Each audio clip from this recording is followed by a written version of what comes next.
And next up from Adidas, it looks like today they have officially unveiled the latest Anthony Edwards 1 colorway, which they're going to be calling Pure Ruby, which previously on Monday's update, I did refer to these as the Georgia Bulldogs, but it looks like due to licensing, Adidas is opting for the Pure Ruby nickname. Now, as far as this pair right here, these are set to drop coming up this Saturday, the 7th, for a retail of $120. And just again, keeping things simple with this classic bread colorway, another solid addition to the Anthony Edwards 1 lineup. Now, Adidas also did unveil the latest Donovan Mitchell release, which they're calling the d.o.n issue number 6. So this specific pair happens to be called Spider Bite, which is going to be actually dropping tomorrow, the 5th, for a retail of $120. Now, as far as this model, I would say this is nothing to really like write home about, but I would say based off of the d.o.n 5, I would definitely call these a solid improvement over that previous model. And when you actually take a look at Adidas basketball's current lineup of signature models overall, while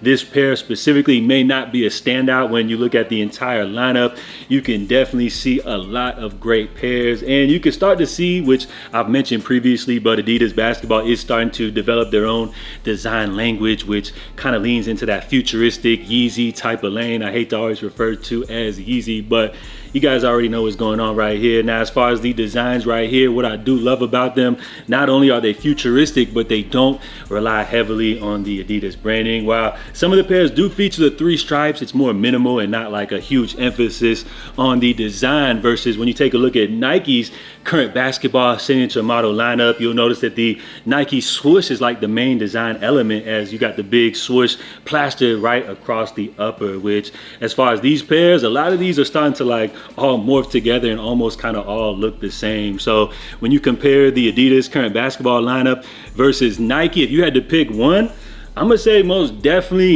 even with my bias out the window, I would say that Adidas is killing Nike as far as their current models. But then again, as far as like retro, nostalgic pairs, Nike is absolutely killing Adidas basketball. They got the whole Kobe line and everything like that. They even got their own mules, which they call the Clogposit, versus Adidas, which has dropped their own little version of the mule or whatever. So I would say so far, when you compare Adidas basketball to Nike basketball, while Nike is killing things in the retro category, Adidas current offerings, I would say, is definitely one up on Nike, which I feel like is important because, as you guys know, ever since Adidas lost the Yeezy business, their numbers have been definitely down as far as sales numbers, figures here in North America. And of course, you guys know basketball is a huge sport, big presence here in the States. So Adidas could gain a little traction, gain a little bit of ground with Nike this upcoming season with their latest offerings. Of course, we know we're still waiting on the AE2 to release. We also have the Harden Volume 9, but